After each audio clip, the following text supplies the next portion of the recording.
오늘 외국에서 독립운동을 했던 이재수, 김태연, 강용각 지사에 대한 유해 봉영식이 열렸습니다. 김태연 지사는 대한민국 임시정부 임시의정원에서, 그리고 강용각 지사는 미국 하와이 호놀룰루 임시정부 후원에 활동을 했던 분들입니다. 이번 봉영식은 임시정부 100주년이 되는 4월 11일에 맞춰서 이뤄진 것입니다. 우리는 헌법 전문에 3.1운동과 대한민국 임시정부의 법통을 개성한다고 명시하고 있죠. 또 1948년 8월 15일 수립된 대한민국 정부 역시 1919년 4월 11일 선포된 임시정부를 개성한다고 천명하고 있습니다. 1919년 4월 11일 대한민국 임시의정원에서는 국호를 대한민국으로, 그리고 민주공화제를 표명한 대한민국 임시헌장을 통과시키고 공표했습니다. 대한은 1897년 고종황제의 대한제국 창립 시 표방한 국호입니다. 마한, 진한, 변한, 이 사만을 아우르는 말로 한반도 전체를 일컫습니다.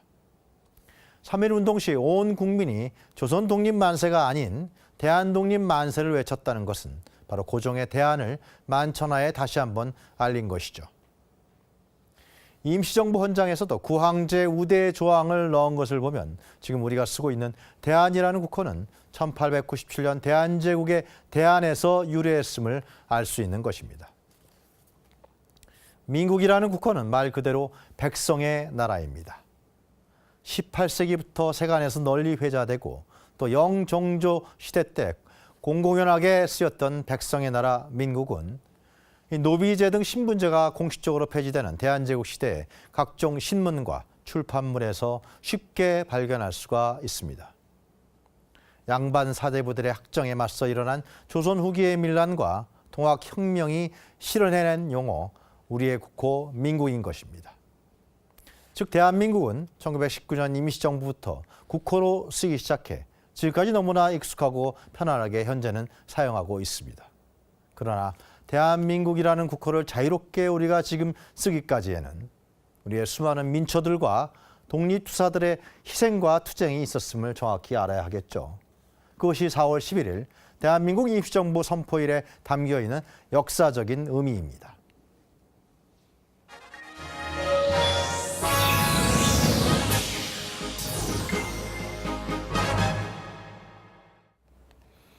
문재인 대통령은 국민의 삶에 좌절과 상처를 주는 특권과 반칙의 시대를 반드시 끝내야 한다고 강조했습니다. 문 대통령의 국무회의 모두 발언 주요 내용 직접 들어보시죠.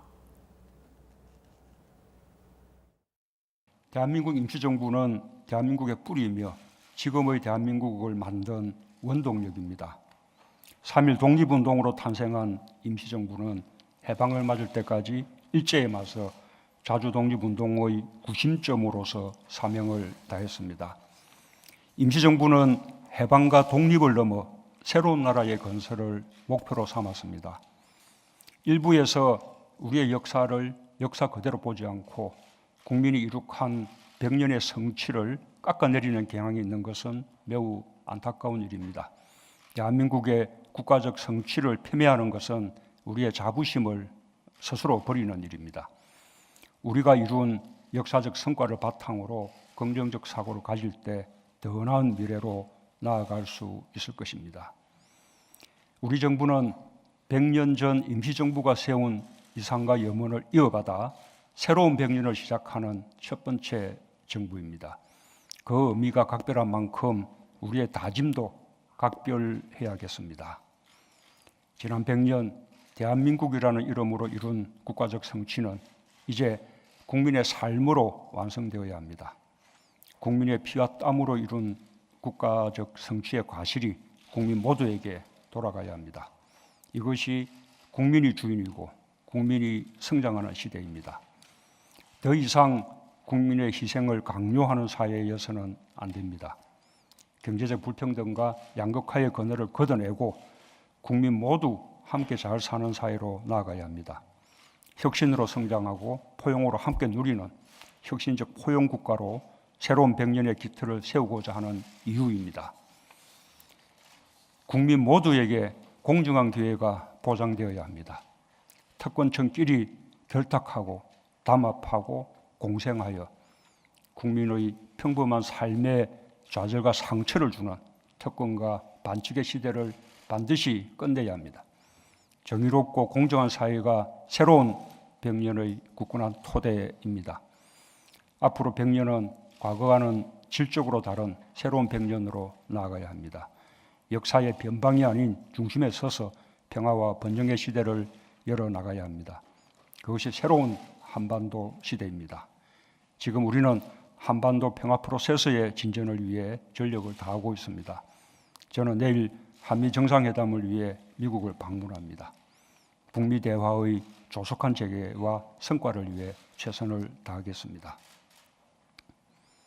새로운 100년 선대들의 뜻을 이어받고 새로운 시대가 요구하는 소명을 받들겠습니다. 국민과 함께 혁신적 포용 국가와 정의로운 대한민국, 평화 번영의 한반도를 향해 담대하게 나아가겠습니다. 이낙연 국무총리가 강원도 산불 관계장관 회의에서 소방관 국가직화는 대규모 화재 조기 진압을 위해 필요한 일이라고 강조했습니다. 모두 발언 주요 내용 직접 들어보시죠. 소상공인들은 이제 강원도의 식당, 리조트, 펜션 등등의 피해가 많습니다만 당장 복구하기는 어려울 겁니다. 그래서 그분들의 삶에 불편함이 없도록 대출금 상환유예라든가 만기 연장 같은 금융지원 이런 것은 빨리 실시해서 그분들께 조금이라도 고통을 덜어드리도록 해드렸으면 좋겠습니다. 관광객이 많이 줄어서 산불 피해를 당하지 않은 상가도 고통스럽다는 얘기가 나오고 있습니다. 관광객들께서 왜 그러시는지 그 마음은 충분히 이해를 합니다만은 강원도민을 도우시려면 예정대로 가셔서 쉬시는 것이 더 도움이 되겠다 이 말씀을 강히 드립니다. 이 복구 계획을 세우시면서 그 사업의 성격을 잘 감안하셔서 예비비 집행이 가능하거나 적절한 사업이라면 예비비로 해결을 하시고 추경이 필요하다 또는 추경이 더 낫겠다 하는 것은 그런 것이 있다면 추경 반영을 검토해 주시면 좋겠습니다. 밤에도 뜰 수 있는 헬기가 필요하다는 지적이 많이 있습니다. 불은 그냥 도깨비 불을 타고 막 날아다니는데 아무것도 할 수 없다는 건 너무 안타까운 일이고요. 그래서 야간에도 이용 가능한 헬리콥터의 보강, 그리고 강원도가 산불도 많고 지역도 산지도 광범한데 헬기가 없다는 불편을 진작부터 말씀을 하셨습니다. 이 강원도에 특별하게 헬기를 보강해 드리는 방법도 강구해 주셨으면 합니다. 소방관의 국가직화, 이것은 대통령의 공약이기도 하고 이미 필요한 법제가 다 준비되어 있어서 국회에 가 있을 겁니다. 이번에 우리가 절감한 것은 국가적 총력 대응이 얼마나 효과적인가 하는 것을 우리가 절감했습니다. 그래서 소방관의 국가직화는 이 대규모 화재의 조기 진압을 위해서도 필요한 일이 되어버렸습니다. 그것을 이번에 국민들께서도 많이 아셔서 이미 청원이 20만 명을 순식간에 돌파했다고 합니다. 산림청 특수진화대가 베테랑들입니다. 이분들이 이번에 큰 공을 세우셨는데 아직도 비정규직에 놓여 있다고 합니다. 이분들을 신분에 대한 불안감 없이 일에 전념하실 수 있게 하는 방법, 정규직화를 포함해서 신분을 안정화해 드리는 방법을 강구했으면 합니다.